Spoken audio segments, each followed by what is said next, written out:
Hello, everyone. My name is Padmini Nidumolu, and I'm the co-founder of Lean and Agile, an organization formed for women by the women. And as part of this initiative, we have an initiative inside that, which is LIA100, Lean and Agile 100.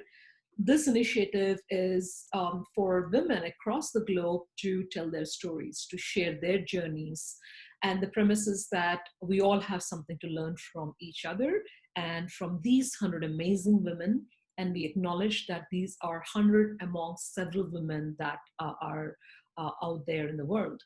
So as part of that LIA100 initiative, today we bring to you an incredible woman from Netherlands. Her name is Astrid Claessen. Hi, Astrid. How are you? Hi, Padmini. I'm doing isolated but fine. Oh, I think that's the current state of mind for all of us right now. But I think the possibility of us chatting today shows us that we are still together in this, right? So we have to be together, in this pandemic. So Astrid, I will introduce you very briefly to our audience. I'll say a few words and we will dive into conversation, and of course they'll get to know you even more. Okay. All right. So for those of you who would like to know more about Astrid, Astrid helps agile organizations create the right environment to enable people and teams to deliver value. She helps groups in their team and product development and decision-making process using innovation games, game storming, art of hosting, management 3.0, and open space agility. She's a global consultant and worked as a consultant in several countries in Africa. She's a speaker, organizer, facilitator of several conferences. She's an avid reader and reviews the work of other authors very often. She's also into photography and filming and co-created the full feature documentary called When Heroes Become Legends, which can now be viewed online for free. All right, so Astrid, that's quite a stellar background. Can you please share about your journey into Agile? Where you started, and can you tell us a little bit about the journey? My journey started, I think, about 11, 12 years ago. Okay. When I came back from Africa. I have been working in Africa for about a year, and I came back into the role of team manager at one of the banks in the Netherlands for a .NET development team and a business analyst team. And on the first day of my new job, my boss came to me and he said, "We are going to implement Open Up, and you are the one in our department that is going to do that together with Capgemini." And I'm like, okay, so I have two teams of 35 people together that I have to work with as a team manager. And I'm also going to implement something that I have never heard of. Awesome, let's go do that. So I really had no clue what he was talking about. So I took a laptop and I started Googling Open Up. And what it seemed was that it was an agile version of the rational unified process. So I read some books and some websites about it. I looked back at my time at Rabobank and was like, okay, so this will enable us to go back to teams actually co-creating together in a really sensible, short cyclic way. Instead of writing 10 million documents and stacks of papers, we're actually going to have conversations with the business, working together with the business to deliver the value that we are looking for. And then I said to my boss, I'm absolutely going to do that, because I was so happy that we were going to move back from all those large scale projects with large documentations back to the people and delivering something together. So that's where I started. And I've especially done a lot of conferences, training, read a lot of books to educate myself in the space of agility, lean, and different other concepts that we use. Awesome. And also, Astrid, you have a very solid background on product development, product design, correct? You've been very actively involved in that. And when there is product development contexts and discussions, I often see, empathy plays a very important role, empathizing with your customers, your end users, as to how you can better design the products. And I just want to look at it from a gender lens for a little bit, right? You're a woman designing products. Have you ever seen that to be a little bit different? Because, as women, we tend to cultivate empathy in a lot of our conversations and interactions. Has it been different for you versus probably somebody else who is around you as product owners or product developers? I think, and that might be a strange answer, that I'm only now starting to come into the fact that I am a woman. Well, I've known that for some years, but I haven't always taken that with me in my work. So ever since university, I have been in very male-oriented jobs and environments.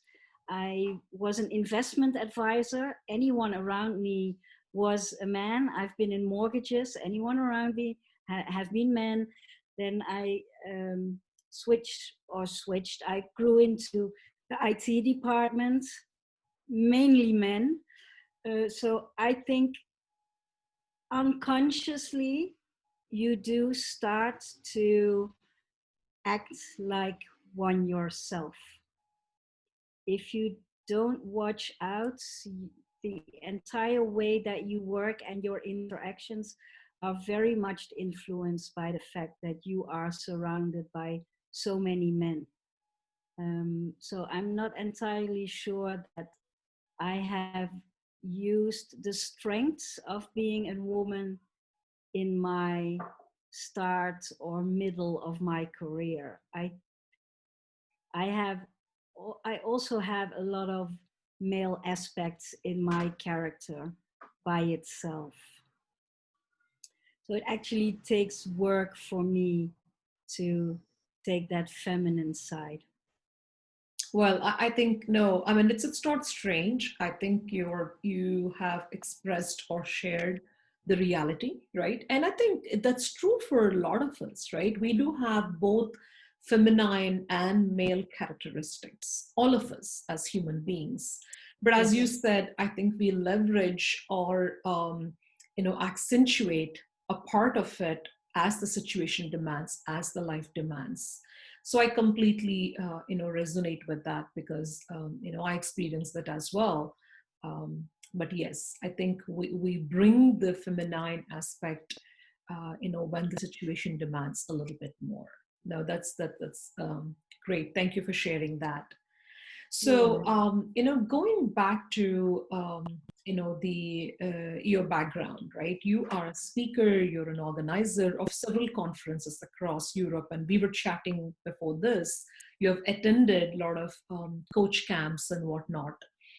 Have you seen intentional space that was created for women, in these conferences? And the reason why I'm asking this, Astrid, is as I speak with several women, in our community, there's always that apprehension when they want to talk in conferences, or when they want to express, their thoughts in the form of a blog post or even books, right? And when I ask why, some of the answers are around, we just don't have the ability to speak, or we don't have the space in those conferences as women to speak. They feel it is very men dominating, or even if there is space for women, repeat speakers get chances. You know, a lot of women don't feel welcome or invited. And then these are the uncomfortable conversations, but I'd still like to bring it up to raise awareness. Have you observed it? I've observed from both sides. So I have been an attendee at a conference, at the large Agile conference, which is in America every year, where I attended, and where Women in Agile actually crafts out an environment for us to meet and share and encourage each other. That's also where I met Lisa Atkins and Trisha Broderick, who do awesome work in making sure that the community is very inclusive. And on the other side, as an organizer, if I look at the XP Days Benelux that we do here, I have been one of the organizers and also then part of the reviewing committee. We always make sure that there is a very diverse mix of male and female, and newcomers versus repeat. So anyone that hasn't spoken at our conference has a certain leg up or advantage to be selected, so that we are able to give space to new voices in addition to the repeat voices. And there's usually a large amount of female speakers there. Nice. As well. We also have a lot of female organizers here in Europe. I think that helps. And in the last year, I spent time with the Tech Voices initiative, where we actually try to increase diversity in the speaker community, and where I mentor some women to be able to take that podium more easily. That's fantastic. And you're so right. I'm seeing more women participate as organizers or facilitators or speakers in the recent years than before, which is outstanding. And I was just mentioning to you about the Scan Agile conference in Finland. There are quite a few women in that coming up. So I think the trend is very encouraging and very positive. So that's a welcome change, I would say.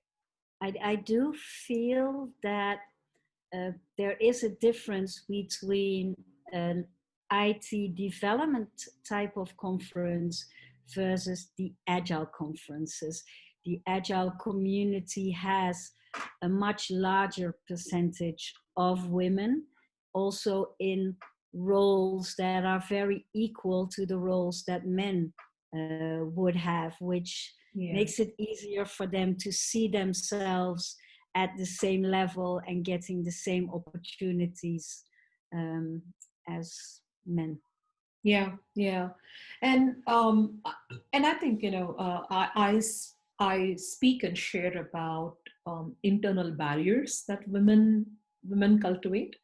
That's one of the topics that's very close to my heart, because I also believe, yes, there are external factors, external constraints that might prevent few women from expressing themselves and going out there. But there's also internal barriers, right? We feel we are imposters sometimes. We are not as confident as we want to be. And, for the first time, if you want to do anything, it could be asking for a raise, asking for that next level of job, going and speaking, whatever it is, we stop ourselves first. So Astrid, can you share with us, when you were a speaker in the initial years, right, when you were going onto the stage for the very first time, did you experience that, butterflies in your stomach or apprehension that, can I do this? Am I even, positioned well to do this? Did you have those self-doubts? If you did, how did you overcome them? I haven't. I still have them.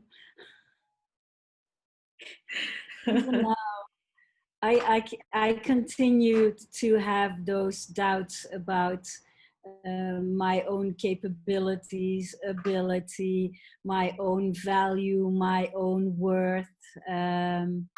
Um, but I think our courage is in doing it, even though we still don't feel um, always feel valuable. And Yeah. always when I do a talk or something, afterwards, I always focus on what didn't go right, what wasn't perfect yet, instead of just basking in the afterglow of how nice it was. So Yeah. I'm sorry, I won't be able to help anyone in overcoming that because it hasn't left me yet, and I'm not sure that it ever will. Yes, I think that's right. It probably will never leave us because recently I heard from somebody who is like a veteran in speaking, in public speaking. She was sharing that even today she shudders before going onto the stage and facing, the audience. So I think that probably will never leave us.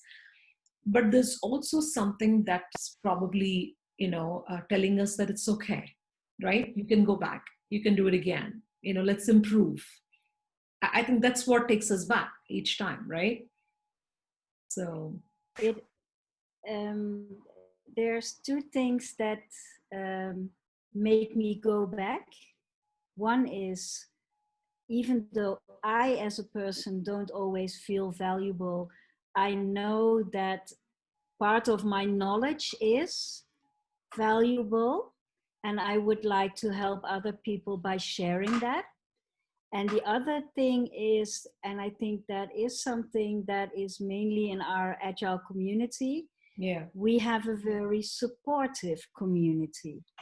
Even though you would fail, for example, on stage, um, our people, our community would still lift you up, Yeah. try to help you out. So we are always trying, mainly, mostly trying to build each other up. And that also enables you to keep going back, knowing True. that you, even even if you don't always accept yourself, you know that the community does. Yes. Yes. Yeah, and I think another part of your background is you love to film. You are a photographer, right? How did you develop interest in those hobbies, and how do they keep you going? I think the hobby of photography really started when my colleagues said to me, you need to get a hobby, you're working too much. And then in my hobby, I do exactly the same as I do in my work. I dive in and go all out. I buy a good camera. I take a really good training. I go on photography safaris. And what keeps me going in anything that I do is the pursuit of mastery, always trying to be a little bit better than before, learning something more, trying something new, and improving. And as long as I see myself improving, it is still interesting for me to do. It's such a positive note, right? As long as you're seeing yourself improving, you really want to go back and do it again. So that applies to so many aspects of our life. Yeah, Absolutely. yeah, that is so relatable. That's awesome. So, finally, Astrid, is there any message that you would like to share with our community? And I'm talking about anything that you live by, anything that you're passionate about that you want to share with us. In the recent years, ever since I did an NLP training, I have become so much more aware of the fact that all of us have filters in our head.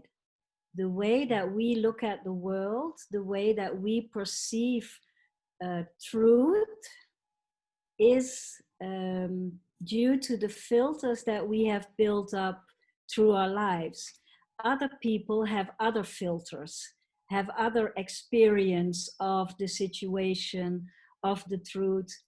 And I think in the Agile community, because we sometimes tend to be a bit of a protected bubble amongst ourselves, um, it would be good if we raise our awareness of those filters being there and trying to sometimes just say, wait a minute, maybe my truth is just my truth and maybe not always the best answer for the things that I encounter here. There's value in everything that we encounter, and we can learn from those things if we are able to just sometimes turn off the filter a little bit and extend our view. Yeah. Wow. That is so profound. Thank you so much for sharing that. And just be aware of everyone's truth and also acknowledge that our truth might not be the ultimate truth, right? There's always a filter and a backdrop through which we are viewing the world.